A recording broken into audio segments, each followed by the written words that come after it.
Welcome to Mark the Golf Addict. I have a special guest today, Bill Presse. He's a former mini tour player and also the inventor of the Lab and Direct Force putters.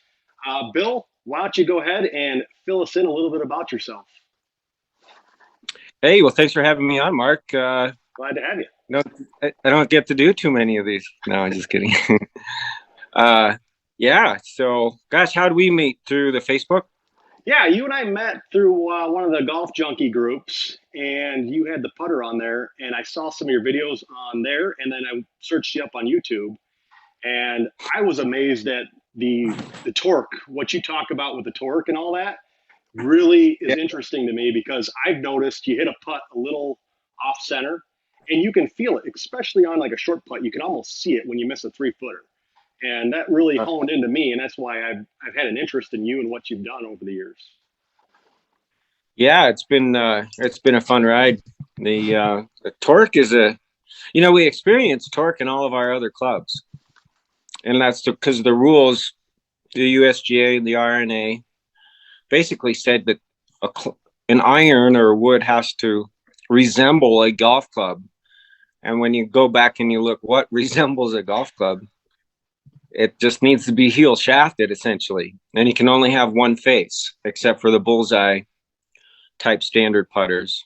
So two-way chippers are non-conforming, but there are some other, interesting rules, and they made exceptions for putters, which opens up creativity and different opinions on what looks good, what feels good. So that was I lost my train of thought. But anyways, the whole thing with the putters and where you can put the shaft, you can put a shaft on the toe, the center, the heel, the back. It really just can't be wider than it is long. So when you get in to start designing putters, you got to look at all these hosel locations and then where the center of gravity is on the head, and you start figuring it out. And if those two are not in this one particular spot, when you put it in motion, it creates torque. And so with the advent of the ban on arm lock and tricep, mainly the tricep putter, because that was really cool because you could put the grip outside your shoulder. It's called the Cobra tricep.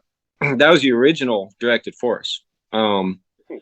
Was a press grip. It was called the Billboard. And it's really cool. We never released it. I still have all the protos, and they're fantastic. But then that grip was designed to negate the torque that the putter is presenting in motion, and then they banned it. So then I had to figure out how to just make a putter that stayed square by itself, and that's it was really kind of a necessity due to the rule changes. And I had already partnered up with Scott Soprizio, who was my founding partner and a client that I taught golf to, and he owned United Engine and Machine. It's a piston making company, KBS Race Pistons and whatnot. So we had the ability to start a putter company, and I had all the ideas and he had the manufacturing. So we started it up, and that's how it got going. So you were a mini tour player. What led you to want to make a putter? I was playing in a Monday qualifier. Well, I played on some mini tours back in Phoenix and the old Western States and money games, and then some Monday qualifiers here and there. But honestly, Mark, I was drinking so much back then. I had a hard time just waking up. And now that I'm sober and physically back in the saddle, we're gonna try to give it another run here. That's the big news. Oh wow! So senior tour? Or?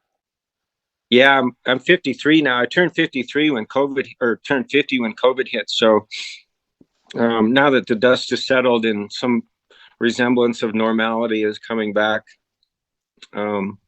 I just been really, trying to get in a physical position where I can try to go play again. So that's what I'm doing. That's great. That's great. Yeah, so thanks. you go through Q school, or you're gonna do Monday qualifiers, or how are you gonna go about that? Yeah, I missed the Q school this year due to traveling and whatnot. So I'm going to be getting this RV and then traveling back to Florida. Teaching. I'm the lead instructor at the VIP Academy inside the PGA Village, located at the Legacy Country Club. And I do that during the winter, fish and teach golf. So I've already committed to that for this winter, but then come spring, we'll be going out and playing. That's great. So, yeah, what putter do you have in the bag right now? I'm assuming it's got to be a no torque type of putter. So, what do you? Classified. It's what? we can't talk about that. Can't talk about that. All right. Um, I could tell you, but then I'd have to kill so, you. tell us some big names that have played a lab or a directed force putter over the years. And the biggest one I can think of is Adam Scott. Are there any other guys that are currently using it on tour? Currently, well, when I first started, believe it or not, I had some really big names out.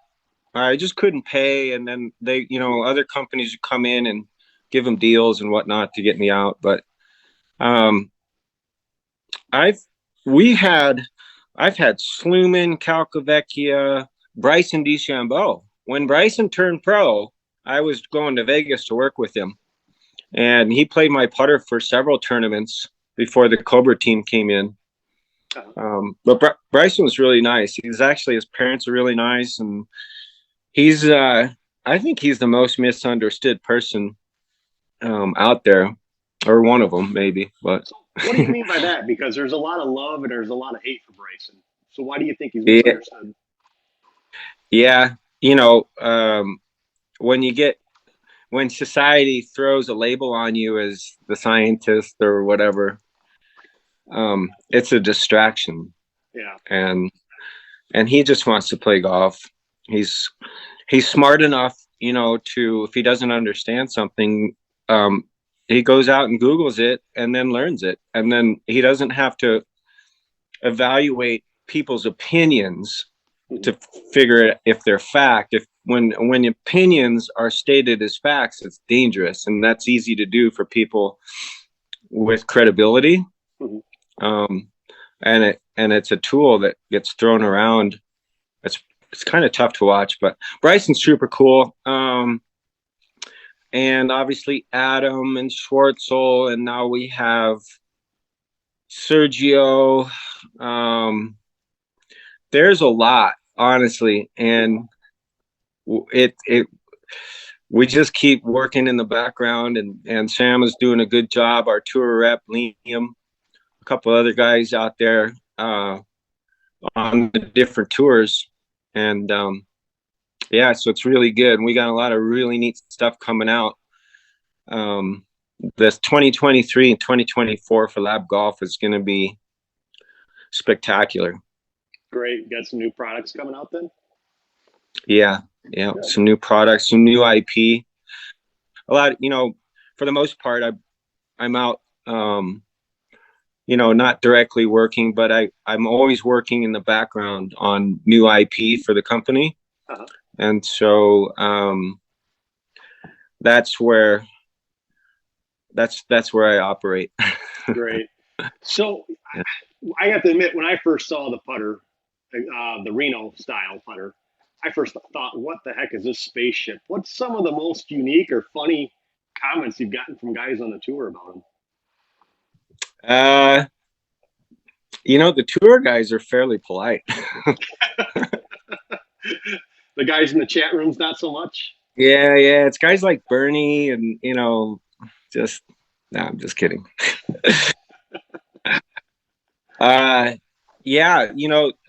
Because when you get to that level and you're a +8, +7, +9, looks to some players, because they're aligning the geometry of the putter visually. So you start getting mental cues on your putter, like corners, the general shape, maybe the back edge of the top line, or and when a player can aim good, no matter what it is, they like that. That's a big deal. So as you get out and you start looking at, you know, what's working, you know, the answer, that's a shape that people align. You know, maybe they align the bumpers, the end bumpers. So yeah, there's just so many good things happening as this next year presents itself, and we got January coming up. So yeah, it's good. Good.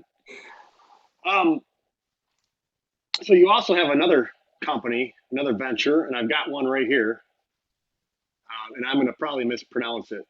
The Face It Golf. Are you Yeah, still involved yeah. with that, or? So these are extremely interesting to me, and a lot of the stuff that you've talked about with these goes over my head. The biggest, So clearest this understanding little I have is with a wedge. this little this little combo right here can do some damage. You Go got a ahead. marker, you got a level bubble, Uh-huh. and then you got face it, and that's the top line square, and that's 8 degrees, and that's 16 degrees. And the thing is, with your clubs, the loft, the reason why clubs go different distances is mainly two reasons. The length has changed and the loft has changed. And whatever those two things are, they contribute to the gap in your irons. Some people have 15-yard gaps, 14, 10, whatever. But whatever the gap is, it doesn't matter. Half of it comes from loft and half of it comes from length. They both contribute value to distance in a 1-to-1 ratio. So if you want to hit an 8 iron, exactly 9 iron distance, you got to know exactly where 8 degrees is at. And that's because there's 4 degrees of loft increment. So if you only open a club 4 degrees and you're still using the same length, it's going to go exactly half your gap less than if would have. So when you know where 8 degrees is at, it's easy to hit like a 9 iron, like an 8 iron, a 9 iron distance. However, because it's actually got 4 degrees more loft on it than the 9, you get more spin with an 8 iron at 8 degrees open than you do at a 9 iron, which means when you're hitting into the wind, you can cut through the wind and make it check versus using a 9 and putting it up into the atmosphere. So face it is really how good players play. They tend to have the face open a little bit. They tend to have the toe up a little bit. They tend to swing inside out. There's a lot of things that go on, but when you go back in time and you start looking at iron groove faces from hickory through the 50s, 60s, 70s, and 80s, there's an old company called Bob. I think it's Bob Wedge's golf design company. You can Google golf design, and the Bob Wedge. And then he had it, but he was using arrows, and it was really a terrible way. Excuse me, it wasn't terrible. It was brilliant, but you couldn't aim it. Mm-hmm. And the concept was there. I had one. It was awesome. And then Pat Simmons, who created the Alien wedges and MG Golf and Alien Golf, he came out with a wedge before Alien when he was with Tiger Shark. So Pat Simmons was one of the designers for Tiger Shark golf clubs back when. And he designed a wedge called the Triple Crown by Tiger Shark. And if you Google that, you'll see that the lines are actually there, but they're not the right degrees, and they actually go the opposite direction across the face. So it makes alignment difficult. The conceptual digesting and processing alignment when you're on the golf course was difficult. So I invented Face It as more of an innovation to pre-existing technology that was just harder to use, and therefore the market and the masses was never accepted, and they just went away. So, but they were all also non-conforming, and when I made Face It, and a Sharpie, and we also, you see where I laser it on? Yep, I've seen you do that before. Yeah. So the lasering, if I do it on black oxide, is USGA conforming. If I start doing it on chrome or satin chrome, it shows up, but to make it visible, it starts making the face non-conforming because you're moving too much metal through the nickel plating. And so I only laser black heads, and that's conforming. I can laser satin heads and make them conforming, but it doesn't pop, doesn't stand out. Hold on.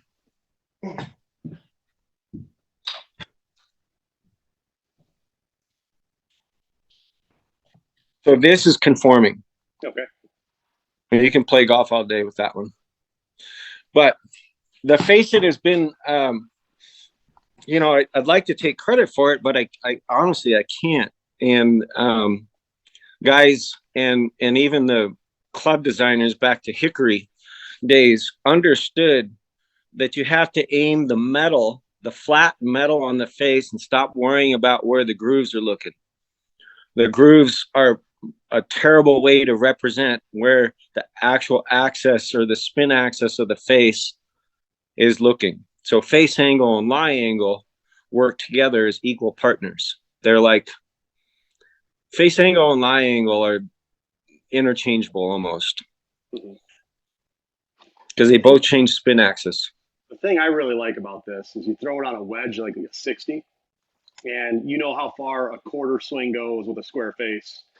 And then you go to the next line and square that up to your target and give it the same quarter swing, and it goes a shorter distance but higher.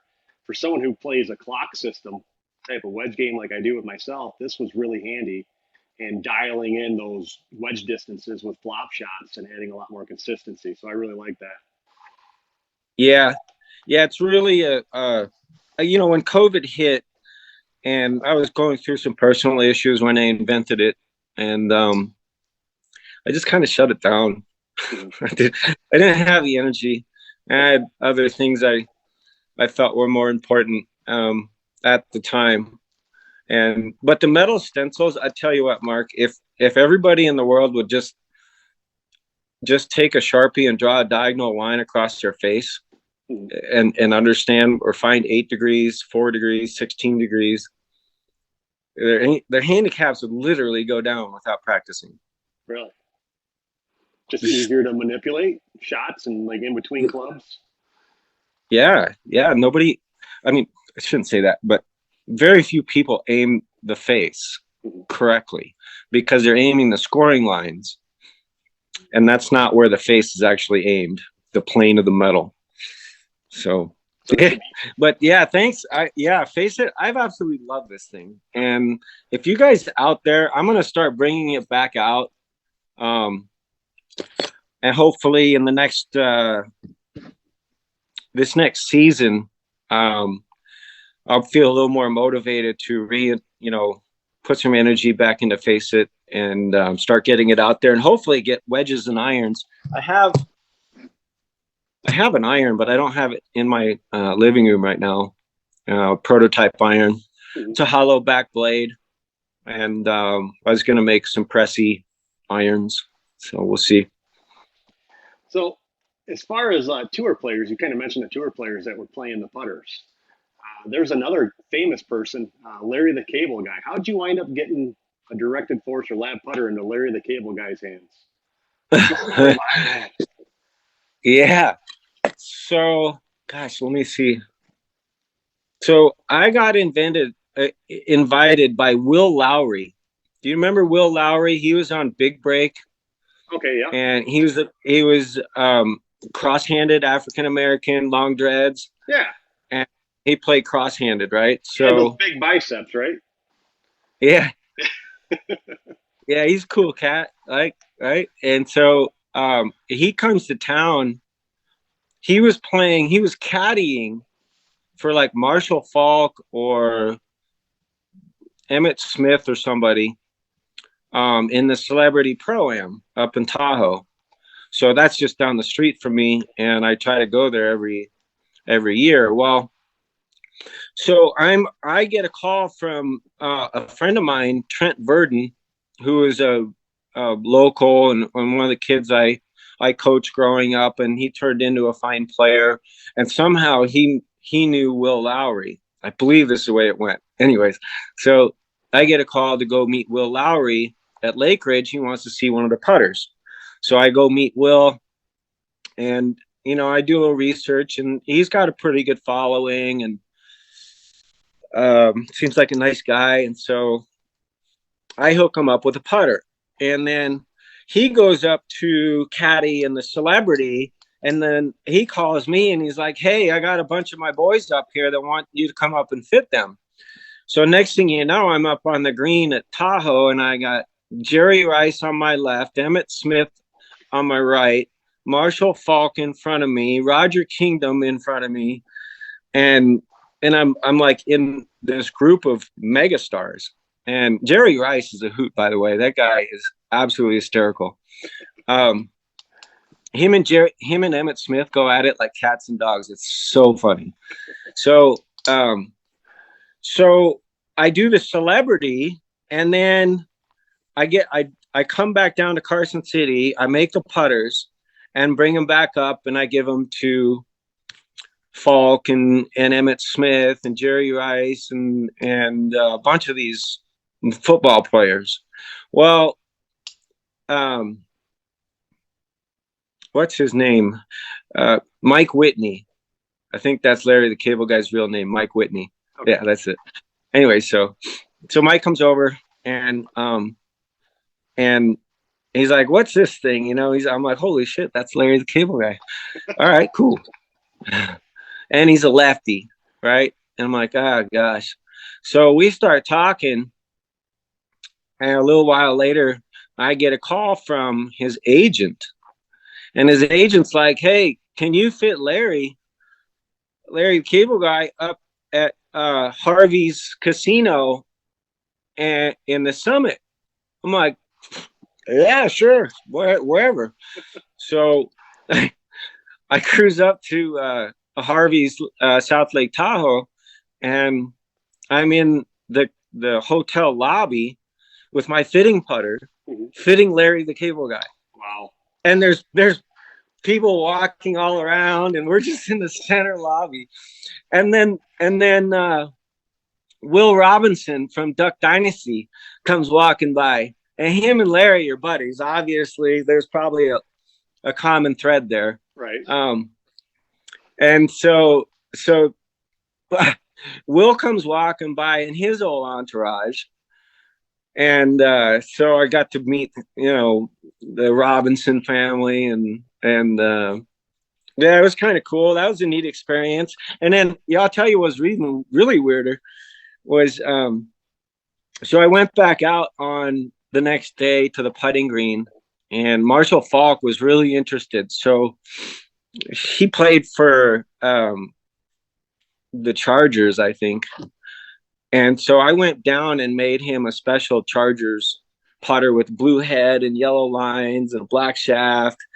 And wait, no. So he's seeing all these people using the putters, and Marshall Falk's really low key. He's really kind of the quiet guy. So he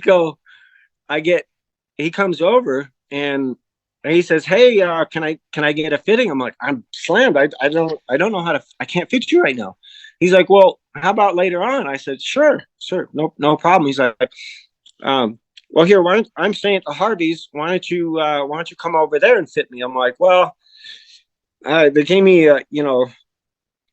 kind of a talking to about doing business in the lobby of the Harris Casino," and so. I was like, "I don't think I can do that again." And he's like, "Well, just come up to my hotel room." I'm like, "Okay." So next thing you know, I'm up in Marshall Falk's hotel room on like the 23rd floor, overlooking Tahoe. with a bunch of other Hall of Fame football players. And I'm fitting football players in the hotel rooms and rolling putts down the hallways of Harvey's.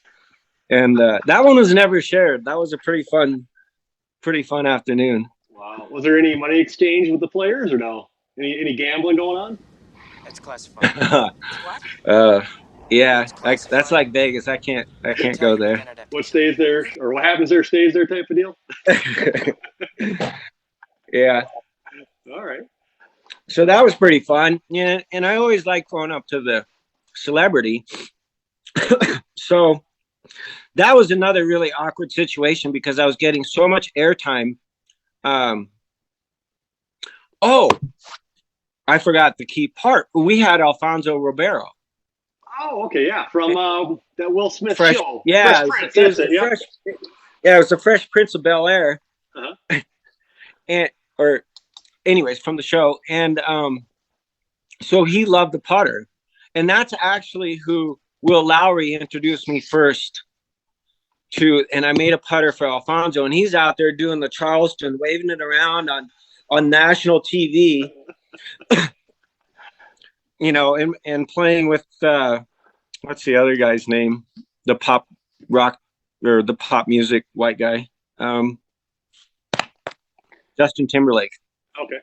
So yeah, so I got my putter out there, and I was just getting all sorts of air coverage, you know, and everybody's like, "What's that branding iron of Alfonso's rolling?" So that's how I got Larry the Cable Guy, because they were paired together.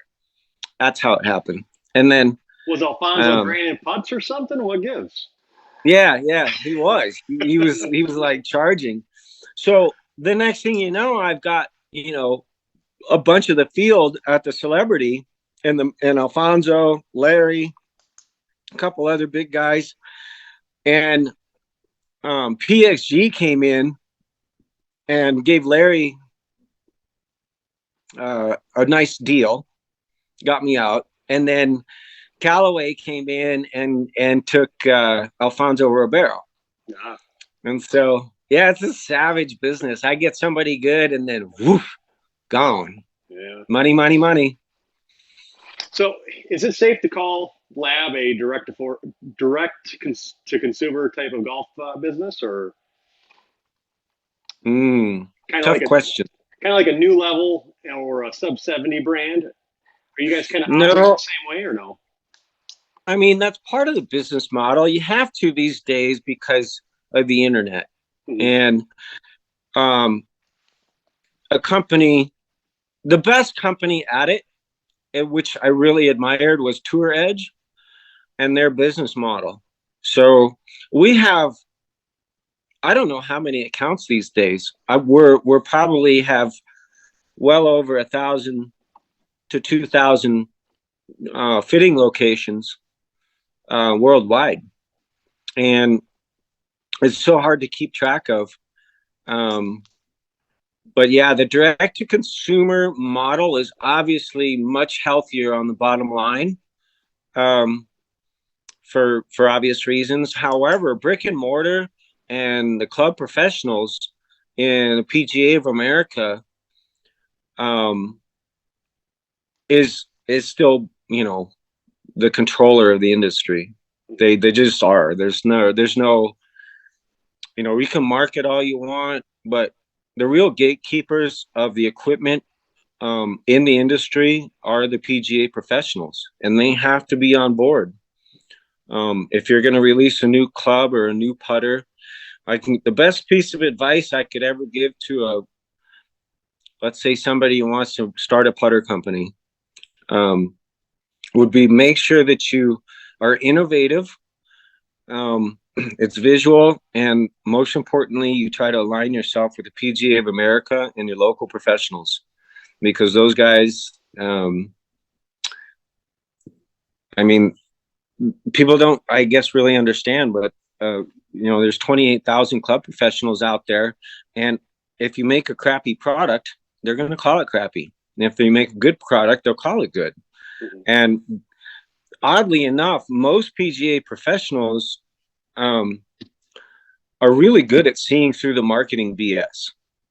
And especially the older guys, the old school golf crowd, And because in the background here, I got my Hogans there, and I have Taylor MB blades. I've got all modern stuff and old stuff. And I'll be honest with you, old blades are as good, if not better, than new blades. Yeah. The designs are great. And even V grooves, they still check just fine. Would you say drivers are basically maxed out right now? Yeah, the USGA is going to have an issue coming up. There's guys out there like myself that don't ever stop thinking. And when we're looking at, and not necessarily inventing, but we're looking at innovating. And there's so many people and humans out there that have come up with obscure, great ideas, but never had marketing dollars behind it. So once they got into the titanium and Ruger, this particularly the Ruger, titanium fad started off. But I think what you're going to see, if you go down the highway and you look at RVs, and you got pusher diesels, and then you've got, like Mercedes Class C's, and then you've got like, Sprinter vans. And I mean, you got to think of a Persimmon as a Sprinter van. And then, you get up into like the Olimar hip tie 420 or the Cleveland Launcher 400, which was still probably the best driver ever. Yeah, Cleveland Launcher 400s are just incredible. Anyways, so that when you start presenting a bigger face, as a club rotates from like your waist or about your knees down to impact, once that face starts squaring up, you start hitting resistance. So it makes it hard to keep a rate of acceleration. And like I play my persimmon woods all the time, and it's not even a contest how many fairways I hit versus titanium. And honestly, I'm not that much shorter with persimmons over my titanium, maybe 10 or 15 yards. Wow. So when you look at what's coming down the road with I don't see him ever rolling back the golf ball. And I think eventually people are going to get smart and realize that a 400cc has the same usable sweet spot as a 460cc, but it's much better playing golf club. And the thing is that with tungsten alloys, and people don't really realize is the golf industry is running out of titanium. And it has been. So what you'll see is in the future, you'll see a lot more use of carbon, because titanium, the golf market or the golf manufacturing world is literally running out of titanium. For years they were recycling old Russian tanks and getting the Sandvik titanium or the Ruger titanium, but that all stuff's coming out, and I think that's why you see TaylorMade making a push to switch materials. And it's just the supply and demand chain. Carbon is basically limitless, and titanium is limited. That's the way it's going to be. And I don't know. We'll see. I think there's some new metals. Metallurgy is coming along, and drivers in particular. It's just my personal opinion. I don't hit a 460 any better than I do a 400. And I think most of the pros would rather use a 400, but they have to use the big drivers because that's what they're paid to use. But if you gave them their druthers, I'll bet you 90% of them would switch to an Olimar 8.5 420 hip tie in a heartbeat. Wow. If they could. Is that just because it's easier to rotate the face closed or square, I should say? Yeah. So I gave you a couple of topics that we could discuss. And one thing that I'll throw a little gem into your podcast here. I don't release onto social media, but when we look at the instruction side of golf, and then you have the equipment side of golf, those two are not interchangeable, but they need to work together. They have to work together. So when you get into instruction, we have the body and we have our tool, our golf club, and something in between there has to connect the tool to the body, hands, right? So when you get into our grip, it's probably the number one argued whatever topic. What's the most important thing in golf? Grip. That always pops up. I happen to think that's probably correct. Probably. But so to verify, is it? Can you hear me, Bill? How about now?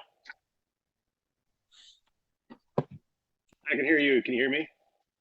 Okay, now I got you. Okay, sorry about that. So you're talking about the hands. Yeah, so my memory's bad, so if I get off track, just remember where I was at. All right. So when you go down to the store and you buy a set of golf clubs, you got grips on them, hopefully. So then when you look at the grips, there's usually markings of like, hey, where should we put our thumb, right? You got a center line. And if you've ever put a set of grips on, you put the toe of the club straight up and you put the grip on straight. How many people, I'm going to answer this 100%. How many people actually put their thumb in the center of their grip where the thumb is marked to go, or the spine? Nobody. Right. So I noticed that one day. I'm like, why the hell is my wear mark over here? You know, I play a set of grips for years.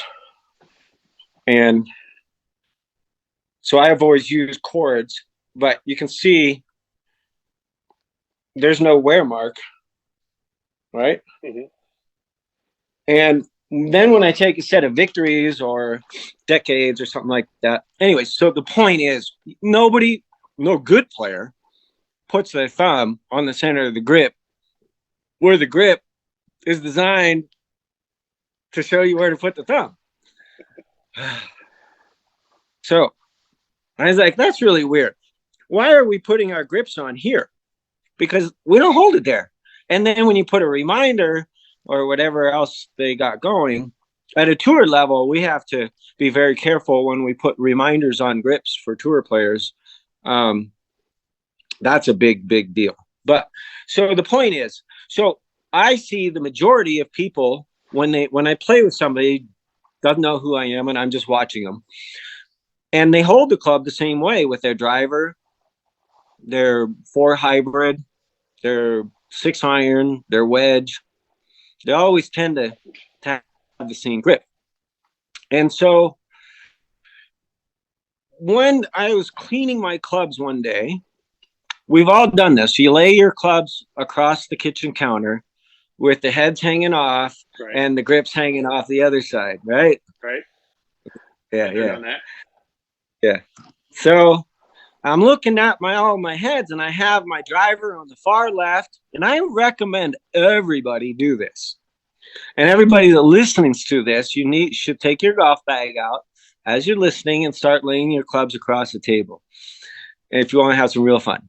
So you're going to lay your clubs all across the table, and then you're going to look at them, and you're going to notice that they don't hang at the same angle. Your driver and maybe your sand wedge, and depending on your 3-wood. So the faces will all cross over and tilt one way. So a driver is going to be like this. Your pitching wedge is going to be like this. Your 5 iron is going to be more down here. And so what that's showing everybody is where the center of gravity is located. And when you hang a golf club off a table, the center of gravity is going to find the lowest point every time. So when you look down the shaft, like if you stand up above all the clubs hanging off the table and you put your eyeball on a plumb, I guarantee you that the center of gravity is in that vertical axis hanging right below the shaft of the golf club, somewhere on that head. But it's in that line, guaranteed. So at that point, you have to realize none of your clubs are hanging at the same place. And if you take them while they're hanging off and take your finger and I don't know if you can see this, but if you take a golf club and you just grab it and you roll it like that till it's vertical, you feel that torque. Yep. That's your workability. And if you take a club and you put it straight up and down, you feel this torque because it wants to go backwards. If you're over, it's going to go forward. That's basically tells you how forgiving a golf club is, because it tells you where the CG is deeper away from the shaft. So there's two factors of torque in a golf club. There's forgivingness and there's workability. You can use torque to pick up both dimensions and actually map your irons.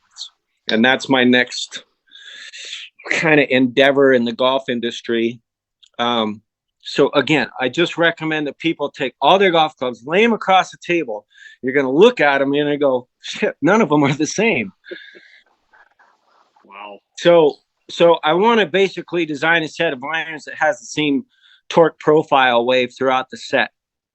Instead, when you go to your driver, your 3-wood, your 5-wood, there's a gap from your hybrid to about your 9-iron where they're all hanging at different angles. So basically with your driver, because when you hang it across the table, you'll see it's more crossed over this way, about the same as your wedge. You should be holding the club, your grip, the strength of your left thumb, with your wedge the same as your driver.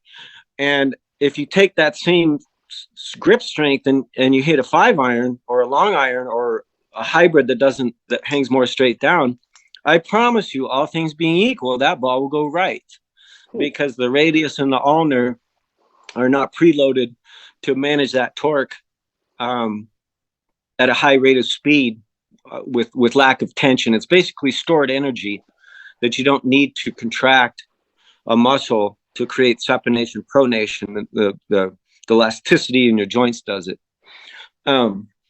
So that's one of the things I really am fascinated with these days. Obviously still doing stuff in putters, but face it, and then how we manage our grip. And the reason why I really got onto this, I'll be honest with you, I play persimmons and I play titanium often, all of them. And if I take the same grip with my old Hogan driver,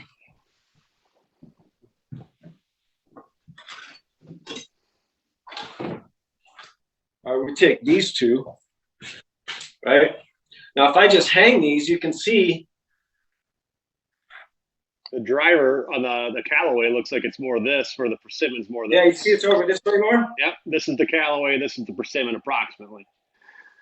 Right? Yep. So if I take the same grip with both these drivers and hit them, if I take the same grip with my titanium as I do with my persimmon, this is going to go right.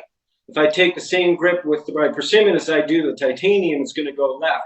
And the reason why is you can see those torque angles are different.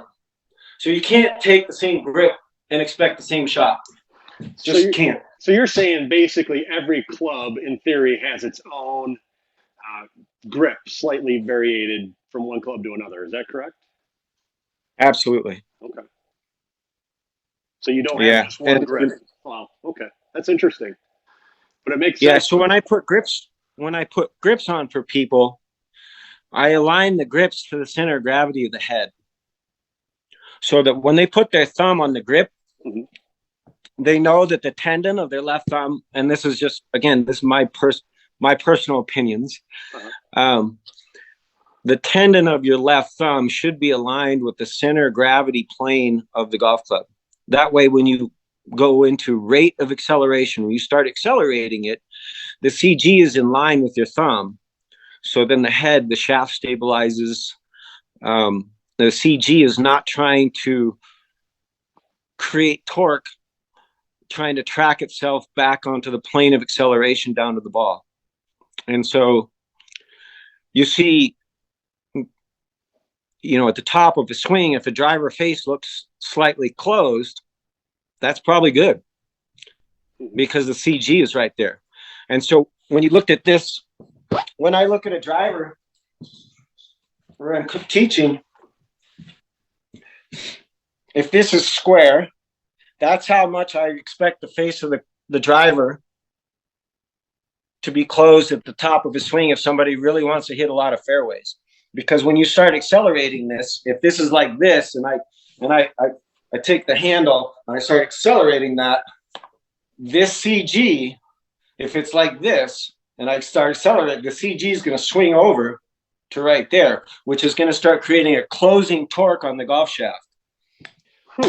So there's all sorts of stuff. And when you look at Dustin Johnson, who is arguably probably the best wedge player, and he spent a lot of time out there, he plays with a closed club face. But you'll find is that the really good players, they're accurate and consistent. Consistent is the big word. They have their club face. They just figured it out. Whether they feel it, they don't care. They don't even know. But you'll find that a square club face is not necessarily optimal as far as the golf club is concerned. As far as our eyes and the paradigm of what looks good, yeah, it's square. The face is flat to the plane. But I personally don't believe that that's optimal anymore. Just through my torque meter projects, playing, and visual confirmation, you can see it. Now, a couple of weeks ago, you had made a post on Facebook about a heel shafted putter with toe hang actually being better for someone who is more straight back and straight through, which is kind of contradictory to what the normal belief and opinions are. Do you remember that post? Yeah, and let me frame that. It's better than face balance, not lab. Okay. So when we take, I don't have my revealer handy here. Well, the point is that when you take a face balance putter, because the shaft axis is pointing at the CG lateral line from the CG to the target. That's why it's face balanced. Okay, you lay it across the table where the shaft points, somewhere back behind that, where that points, rests the CG. And as soon as you put it on an inclined plane, face balance is exactly 90 degrees off. Exactly. So as soon as you pick it up, the face opens 90 degrees, which is, if you're right-handed, clockwise rotation, right? Yep. And then as you, because when you take it and we open, it's just going to flip straight open, right? So when we go back, and we go back here, face balance putter is still trying to do this, right? But if it's open to the path or its initial target line, as you accelerate, the center of gravity, it would be here. The center of gravity is trying to swing it back closed. So literally, I can prove this and debate it with the most knowledgeable people in the world that toe hang is better for a less arcing stroke or toe rotation, face rotation, than toe hang, and vice versa. So a toe hang putter, there's mild torque and high torque, and they can have the same amount of toe hang. And I put that up there. I think the post you're referring to is when I I said, okay, well, and you guys do this. This is a blast. Go down to your golf shop, go to the putting section, get a big old mallet that's got a heel shaft on it, and then go find some answers that have the same plumber's neck, right? And go lay them across, the counter around the putting green somewhere, and find two identical putters that have the exact same toe hang, one being a mallet, one being a blade. And then just take them and rotate them till the face is straight up. You'll feel a substantial difference. And so then at that point, take those two identical putters. They have the same toe hang, and in all fitting software, those are for the same exact people, which is crazy. Oh. So you could take let's take it like this. So you have two diesel trucks. I'll use an analogy here. You have one diesel truck that has, let's say, 400 foot-pounds of torque and 26-inch tires. And then you have a Cummins, which might have 900 foot-pounds of torque, twice as much, but it's also got big semi tires on it. However, in real world, when those two things go up a hill, they will have the same exact ratios. Just smaller tires, less torque. They're going to go up the hill the same speed. And that's just because of the size of the tires and the amount of energy in that motor. And so you could take a Spider and put the oversized press grip on it, or a Jumbo Max press grip. Hey, there's one of those actually. No, I'm just kidding. The point is that when you have a big mallet with toe hang, if you put the same grip on it as a small blade with the same toe hang, you will not have the same results, which means by deduction, they can't be the same. So if you have a Spider and you put a Jumbo Max big grip on it, or a big Win,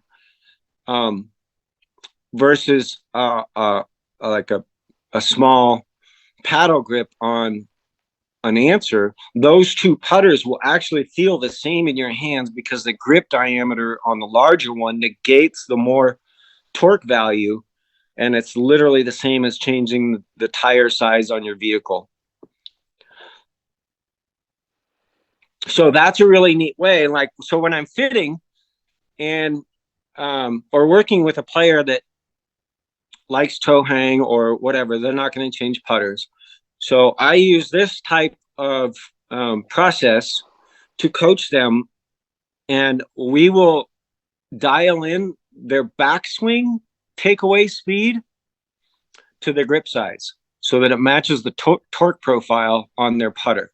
And that way, when the putter goes back, there's not a counterclockwise torque wave. And then when you go forward, it goes to clockwise torque wave. So we don't want any of that. We want as smooth as possible. And in reality is, and I'm sure that this is eventually the industry will change and start marketing face balance to arcing strokes and toe hang to less face rotation. Oh, I'm going to get in trouble for this. Uh-oh. So we're kind of running out of time, Bill, but is there anything you want to share with us before we take off and part ways for the day? I much again appreciate your time, and a lot of information here that you've shared has been great. But do you have anything in closing today? Stay tuned. Yeah. Stay tuned. Specifically to you and the senior tour, or the lab golf? Well, we'll see. We'll see. I want to give it a run, and lab golf, though, I guess in the background, I'm always trying to keep the company healthy, even though I don't work day to day and I'm off doing other things that I wanted to do. Sam and the team and our engineers over there they're still taking everything to the next level. And if something in the physics of the putter, or to go to the next level, we've done that, and it's just kind of, we're just doing everything right, and the company is super healthy, super successful. So big things happening there. I hope to see some lab staff bags out there on tour this year, or the next year. Again, the amount of money that it costs to put your name on a staff bag versus the return on investment is that's a tough one. But yeah, so anyways, I really appreciate it, and we'll do another one if you. Yeah, I'm sure you've got a wealth of You can knowledge. stomach some more. The thing about the grips today, that was, how every club has a slightly different grip, was fascinating, and it makes me want to go dump my clubs out on the kitchen table when we're done here. Get her done. So I appreciate it, Bill, and hope everyone enjoys it. Yeah, thanks, Mark. We'll you do great, man. Talk to you again, Bill. It's always a pleasure watching you on Facebook, and I love our memes. And we got to get Greg on one of these one time. We can have fun poking fun of him. If you can't have fun, don't play. Very, very true. You got to have a little bit of a sense of humor in this world. So yeah. All right, buddy. All right, thanks Bill. again. Take care, and thank you. All right, see ya. See ya.